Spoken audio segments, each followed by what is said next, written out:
sorting through the low-fifth paintings? Well, what exactly are we meant to be? Oh, the subject was ghosts, a study in black and white. Well, this girl's got a rather lovely skeleton. Oh, yes. Her father's a doctor. Oh, all the others seem to have done flapping white sheets or headless bodies. This one's rather unusual. Oh, yes, that one's meant to be the Pye sisters, taken from their portraits. Not at all a ghostly picture. I asked her why she did it. Who? Mrs. Emmett. What did she say? Oh, she said she gets the feeling that they're still here. You know, looking over the old school. Kind of ghastly thoughts. Ghastly? I don't think so, but rather unusual for a girl of her age. She was at the dance last night. She was still there when I left at 11 o'clock. I hardly recognized her. Maybe that's why she's not at school today. Fagged out, I suppose, silly child.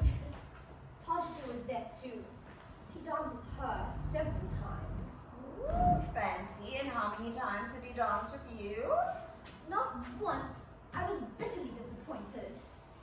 Although, I don't really blame him. I was with my brother in full naval officer's uniform.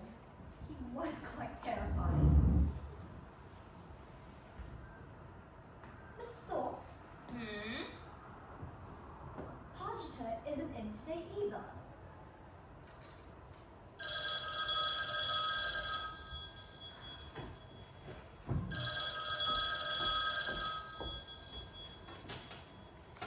Gibralter School, Mr. Secretary. Oh, Mr. Podger. No, Miss Rowe isn't in, but I can take a message. Yes, I'll be sure to tell her. She's been awfully anxious to speak to you. She's been trying to find a spare moment all day. And how is poor Angela? Is she feeling better? Oh, that's wonderful. We were all so worried about her after a little accident. Nobody's fault, of course. You know, just one of those things that... Yes. Yes, do give her our love. And tell her to hurry back. We miss her, you know. Give her our love. Indeed. Have you... I object to you sending my love to that nasty little brute. Have you no conscience about saying things like that? Not really. After all, my job depends on keeping old Podger happy. But why? He's got pots of money, a Rolls Royce, a lovely house. And Angela. Ah, there you are, Mrs. Thorpe. Are you going home now? No, yes, Miss Rowe, yes, you wanted me for something. I know, I just wanted to know if you could give Miss Maudsley a lift home, perhaps. The wind is so cold and I don't like her standing waiting for a bus. Of course I will. I'll take her every day, but she usually stays behind marking. You're really very kind. You're awfully kind. I hope I'm not a nuisance. Of course you're not. I'm glad to have company. This wind really goes right through you. Oh, yes. Before long, the leaves will be off the trees. Now, come on, Morty. Let your thoughts dwell on the prospect of tea. I know I'm yearning for mine. Thank you, Miss Rowe. Not at all, Miss Maudsley. Good afternoon.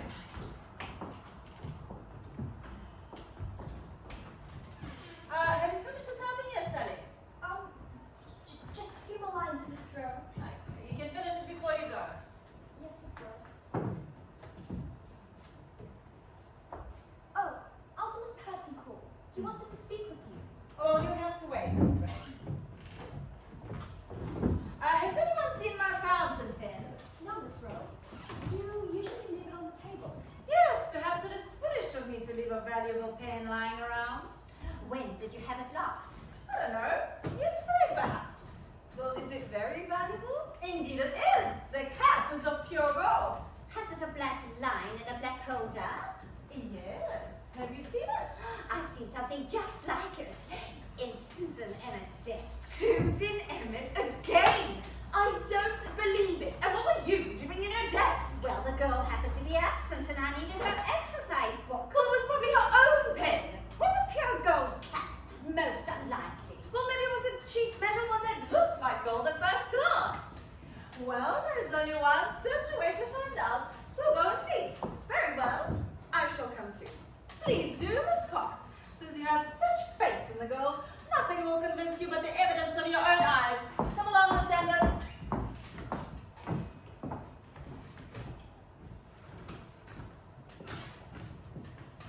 All right, Hattie, now's our chance. Thank heavens for that. That man hardly just smoked something foul in his pipe. I was coughing so much, I couldn't hear what was going on in here. The spirit of peering around doors is most undignified. As soon as we can, we must learn to pass through them. Well, I've tried repeatedly, but it's like banging my head on a brick wall. Hattie, can ghosts get concussion? I don't see why not, dear. After all, I still have my rheumatism. Now, quickly, get that pen. Oh, here it is. Oh, it's rather splendid, isn't it? Far too splendid to leave lying around. A positive temptation. Well, it's a lucky thing you saw Miss Danvers putting it into that girl's desk. Yes, and I'd like to see her face when she finds it's gone. Miss Rowe will be most severe with her. Miss Rowe will wipe the floor with her and serve her right, that nasty creature, sneaking around and putting stolen property into innocent girls' desks. Hattie, let's put the pen in her locker, shall we? No, I think let's put it on the table so that it's found as soon as possible, so that girl is cleared of all blame. Ever as hard as you're up to now. Working off his frustrations, I should imagine. I heard him telling Sally that Snow Queen gives him the... He has my deepest sympathy. Oh, look, Hattie, a picture of us. Of us, are you sure? Of course it's us. It's you to the life with the way you pull in your chin and purse your mouth. But I'm sure I'm not that fat. Oh, yes, you are, if not fatter. Oh, thank you very much. Look, it's by Susan Emmett. Do you think she's seen us? No, but she might be aware of us. Perhaps it would be wise not to appear if it can be avoided. Not even as the Grand Duchess, Anna. No. I told Miss Rowe I was flying back to Schleswig-Holstein today.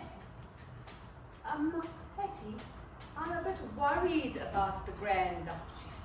Why?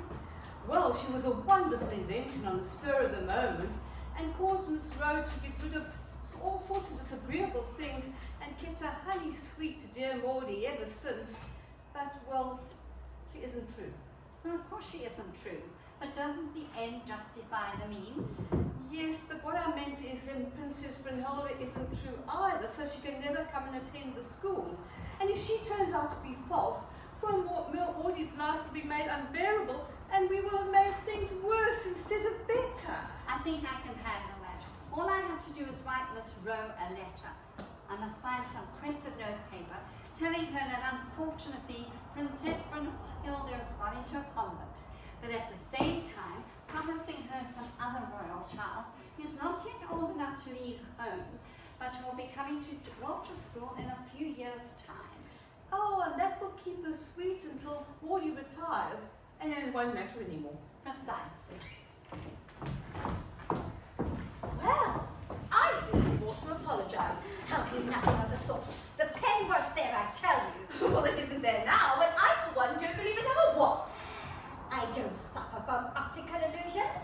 At 4 o'clock, the pen was on Susan Emmett's desk. And at 4:30, it's not. I shouldn't be surprised if you thought I'd taken the pen. Well, that's just the sort of thing you want to do to protect Susie. Well, if that's how you feel, why don't we go back and search my desk? Calm yourself, Miss Cox. No, please, I insist. And I'm welcome to start with. And here's my bag. Why don't you search that too? Nobody suspects you, so please be quiet.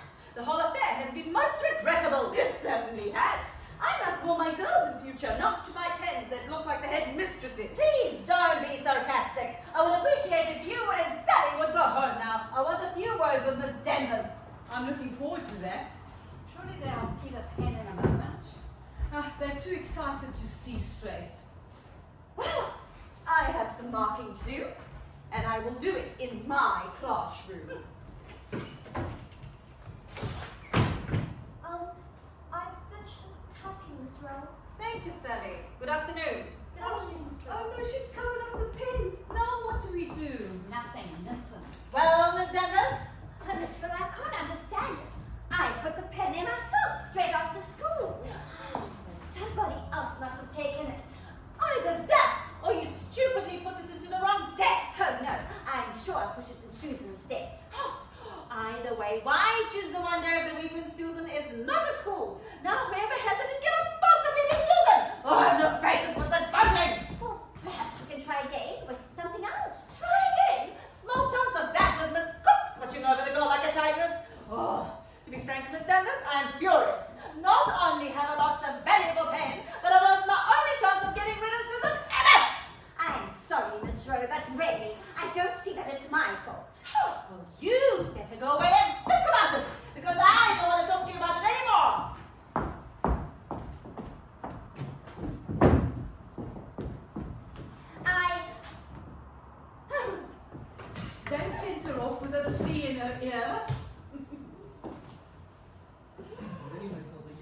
Really, Matilda, your language gets more and more picturesque.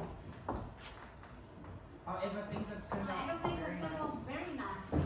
And as soon as our portraits were hung on the Assembly Hall wall Have again, you arranged that? yes, the Grand Duchess took such a fancy to them. As I was saying, things have settled very nicely and we'll be able to give up haunting. Oh, what a pity. I've so enjoyed having a finger in the pie, Millie. Yes, it has been gratifying. Never mind, I'm sure an occasion will happen in the future when our intervention will be needed. But in the meantime, get the pen from under the paper and have it discovered. Righto, I'll just wait until her back is turned. Well, Roger, that should fetch her. Mr. Podger, do you mind? Oh, I've knocked it on the floor. Well, pick it up then, hurry. I believe that you are a painter and not a coal miner. If this level of noise is inevitable, kindly save for the next 10 minutes until I would have gone home. Then you can make all the noise you want and nobody will hear you. I can't see it. You'll have to get down on your knees, Mattie. I'm afraid I can't. My arthritis won't let me. Oh dear, I don't see which way it rolled. There. If we'd left it on the table, she would have found it by now. Oh, hurry up, Mattie, and get the and find out what you found before she goes home. It's all Or very- some other child will be blamed. It's all very well to say, hurry up. The wretched thing is invisible against this floor. What's that over there? Where? Under the chair. Where? Miss Rowe! Mrs. Emmett, this is no way to come bursting into. Has she been in? Has Susie been in? Been in what? In school. Has Susie been in school? Mrs. Emmett, you know as well as I do that Susan has been absent all day. Oh no! Oh no! Mrs. Emmett, stop this dreadful noise and tell me what is the matter. Where is Susan? Whatever will I do? I don't know. You don't know. She hasn't been home all night.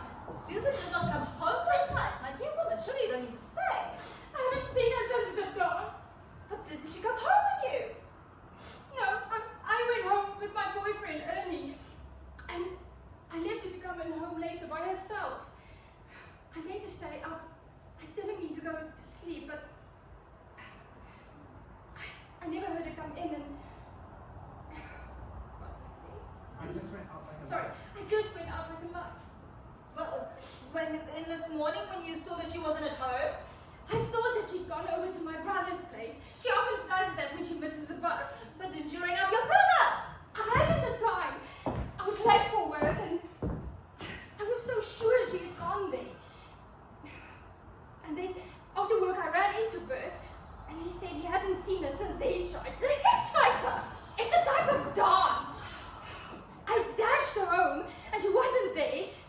And then I decided to come here hoping against hope that you might know who she is. Oh, my dear woman, I am not omniscient. If you cannot keep track of your daughter's movements, it's no point turning to me.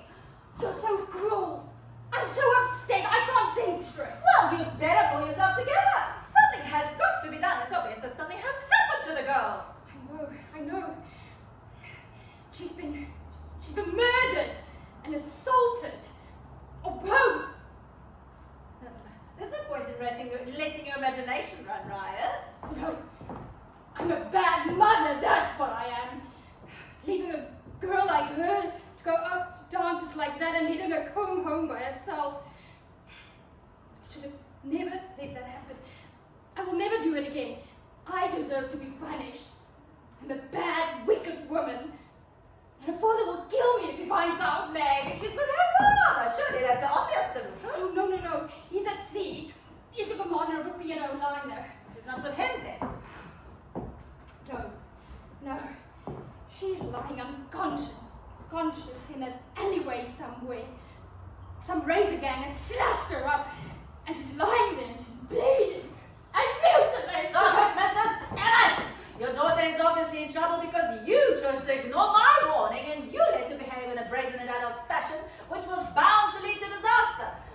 I am not at all sorry for you, and I don't see why I should be saddled with your problems. However, since you're obviously incapable of doing anything practical, I shall ring up the police for you. I'll be How can it be so hard? If you had been a mother yourself, you'd know how I feel.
by tomorrow morning. You may contact me here after 9 o'clock. Goodbye. Have I missed something? I bumped my head and it's all muzzy. Did Susie run away with the hitchhiker? She's disappeared. I don't like the sound of it. Now, Mrs. Emmett, the best thing you can do now is to get home as soon as possible, and when the police arrive, try and tell them your story coherently, without any hysterics about mutilated bodies. Yes, Miss Rowe. I'll go straight home.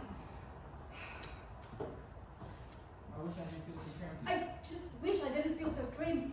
There's nothing I can do about that. I am not free at the moment to give you a lift. No, don't worry.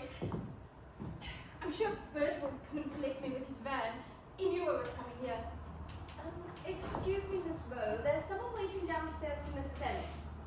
It must be Bert. He was faster than I thought. He's so upset. Oh, woman. Poor woman, indeed. If ever a woman made a rod for her and back, she did. I warned her something like this would happen, and now it has. Before long, it will be in all the newspapers, and my school will be brought up into the grossest form of unpleasantness. Police, reporters, photographers, pictures of the desk where the missing girl sat, the exercise book where the missing girl wrote. Miss Rowe, are you not in the least concerned about Susan? Well, naturally, I don't mean any harm to the girl. I don't believe any harm has come to her, really. That lot usually land up back on their feet. She probably ran off for a gay weekend in London and didn't bother letting her mother know. It's the sheer thoughtlessness of it that infuriates me, causing all this trouble. Don't you think you should wait to know the truth before you accuse a child of thoughtlessness? You're very self-righteous this afternoon, Miss Cox. Perhaps you think you know the truth. Yes. I beg your pardon. Miss Rowe, I wonder if you'd care to come look out the window. What's it for? Well, in a moment I hope to see Miss Emmett, and I'd like for you to see her face. What's so special about her face? I don't know. Help me out, Mattie. I want to see Mrs. Emmett's face for myself. There she is! Who's that with her? There's Susan. Yes, it's Susan. She's with her mother. It was Susan who was waiting downstairs. Hattie, I saw Miss Emmett's face. She was so happy. She was transfigured. That just about describes it. Thank heaven that girl is safe. So, Susan Emmett is no longer missing. No. Perhaps you would be kind enough to let me know what's been going on since you know so much about it? Well, I only know what she told me 5 minutes ago when she came in looking for her mother. Though she was very upset knowing how worried she must have been. No doubt. And what was her excuse for causing all the worry and trouble? Until an hour ago, she was locked in the cellar and in a Masonic hall. Oh, come now, that's preposterous. No, the janitor locked her in by mistake last night and didn't go back on duty until mid-afternoon. And you believe this trumped-up nonsense that she borrowed out of a cheap comic? Yes, I believe it. There's the word of the janitor himself and David Partridge. What is young Partridge to do with it? Well, he was locked in with her. All night. From midnight last night until 3 o'clock this afternoon. How romantic. Don't you want to fool, Mattie? 5 hours is romantic. 14 is a long deal. I don't believe it. Janitors don't lock up empty cellars. But the cellar wasn't empty. It had the safe with the Masonic funds. And luckily a few stalls, so they didn't go hungry. Poor Susan says she'll never fancy potato crisps again. Why are you so cheerful? Well, why not? Susan is safe and sound, and isn't that cause for cheerfulness? If this improbable story turns out to be true, the Board of Governors will not be cheerful. They will be shocked. Shocked. Yes, shocked. This is a shocking story, Miss Cox. A girl of 15 and a grown man have spent the night together, have they not? Good heavens, no! Well, yes, but not in the way that you mean. Oh, there is only one way. Do you honestly believe that two nice young people can't spend an innocent night together? Nice young people. A common paper hanger and the daughter of that slut of a woman. But you can't be certain of anything like that. A person is innocent until proven guilty. I do not need proof, Miss Cox. All I need to ask is why did they go down to the cellar in the first place? Well, they saw a cat carrying a kitten in its mouth. And like all children, they found it irresistible. So they followed the cat into the cellar where they found a nest of newborn kittens in a corner behind a cupboard. So they knelt watching it for a bit, and then, when they tried to leave, that's when they found they were locked in. It makes a delightful story. But I'm afraid the truth might be a little bit more incident, has made up my mind for me. Susan Emmett must go. But do you mean expelled? She can't mean that. That's unjust. Expulsion is an unpleasant word. There will be nothing public. She will be told to leave at the end of the week, and her name will be taken off the register. Oh, no, please. Hattie, can't you do something about it? Can't you appear? How can I? The Grand Duchess and I flew back to Schnedwick Hofstein today. Please understand, Miss Cox, that in a school full of young and innocent young lives, one tainted or unsounded member can infect the whole lot. This thing must be rooted out before it gets spread. Apart from the lives already in my care, from next month we shall have the Crown Princess of Schnedwick-Hofstein. The Grand Duchess trusts me to protect her morally as well as physically, and she knows that I will take no risks. The stupid, self-righteous Pharisee! Hush, Mattie. What's the use? Well, somebody ought to tell her. Come and sit down. I think Miss Cox will say it for you. Poppycock! I beg your pardon. Oh, you are either deceiving yourself or you are the biggest hypocrite on God's earth. Then the girl say some more. Miss Cox, this is insufferable. I don't care. You have been looking for an excuse to get rid of Susan simply because she doesn't measure up to your snobbish standards of what constitutes a nice girl. The fact that she is intelligent and brainy and gay doesn't matter because she doesn't have the right accent and her mother goes out to work and they sometimes go dancing at night instead of sitting at home reading the girls' own paper. You tried to plant your wretched fountain pen on her, but your precious maid Anne has bungled it up. Oh, I see she's given it back. Let's have another try. Give it. Oh, and now you think you won't be needing that trick after all because through no fault of her own, she has spent the night with a man, and that means that she is contaminated. Oh, you make me sick with your nasty, evil little mind. Here. And then tomorrow you will go up in front of the school, acting all Christian and noble, and say, "Let us pray," and then read a verse from the Bible. Your vote should read, "Judge not, that ye be not judged." Miss Cox, this is insufferable. I will require your resignation immediately. And you shall have it. I wouldn't stay another term at this school with you as headmistress. I despise you. Oh, well done. And as well as despising you, I actually feel sorry for you. I watched your face just now when Miss Emmett and her daughter came out of that room. You saw their eyes shining with love for one another, and their arms wrapped around each other, and your mean soul was twisted with envy. You had no concern for Susan when she was missing, and no pity for her poor, frightened, foolish mother. And then when everything turns out all right, you can't forgive her for being so happy. So you go and turn her adventure into something dirty. And now Susan must suffer the shame and disgrace of expulsion while you hide behind your mask of virtue and talk about owing it to your other pupils. Oh God, if there were any justice on this earth, something awful would happen to you. Poor Jane, she's awfully upset. And no wonder it's an outrage. Well, she certainly told this woman a thing or two. I liked the bit about judge not that ye be not judged. Yes. I'm sorry she's resigned though. If this other one resigned, I would jump for joy. With your arthritis. Does it good too. There goes Jane. There goes Jane. She's just missed her bus, I think.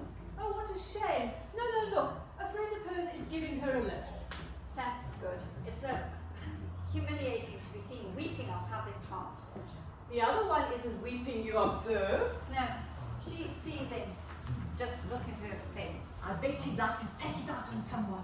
Luckily, there's no one left. Yes, there is. You've forgotten old Pargeter peacefully smoking his pipe in the next room. Maybe she's forgotten him too.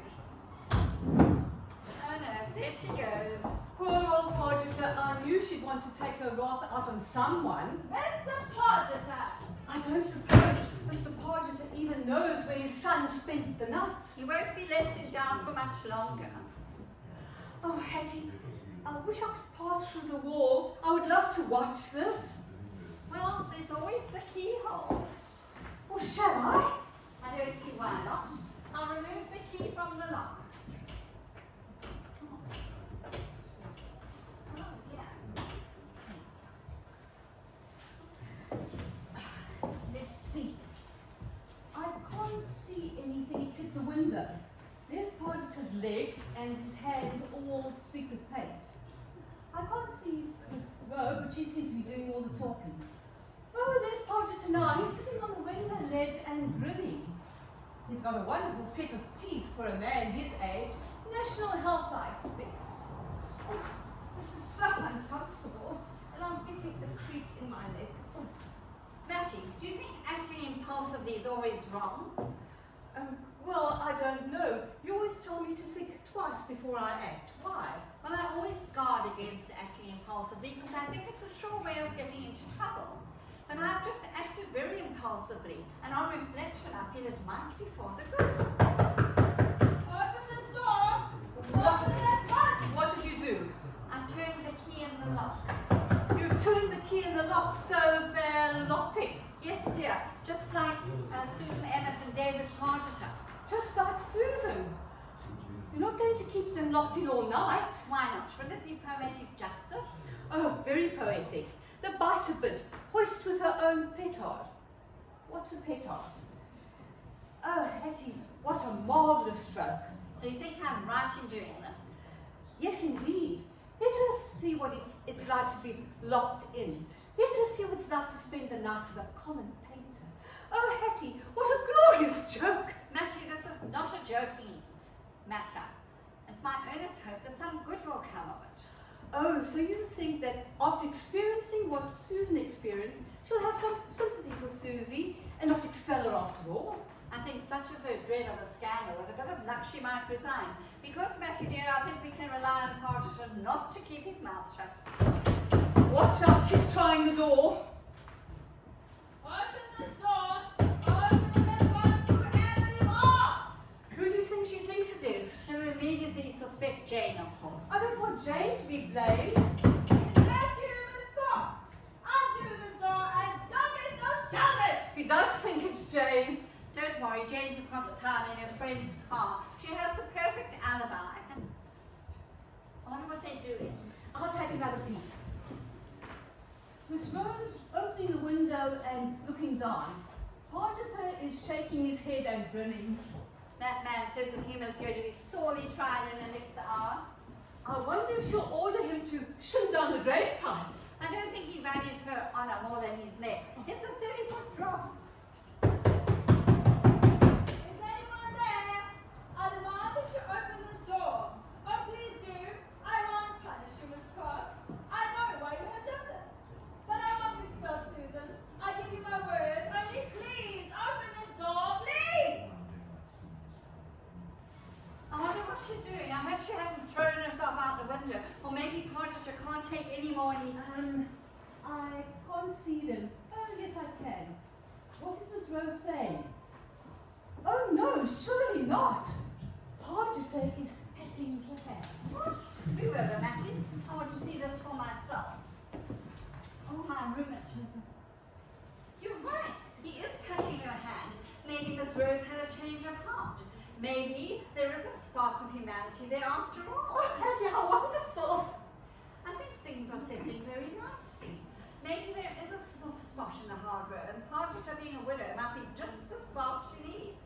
I'll unlock the door. They'll soon find it's open. For Mattie, I think our work is done.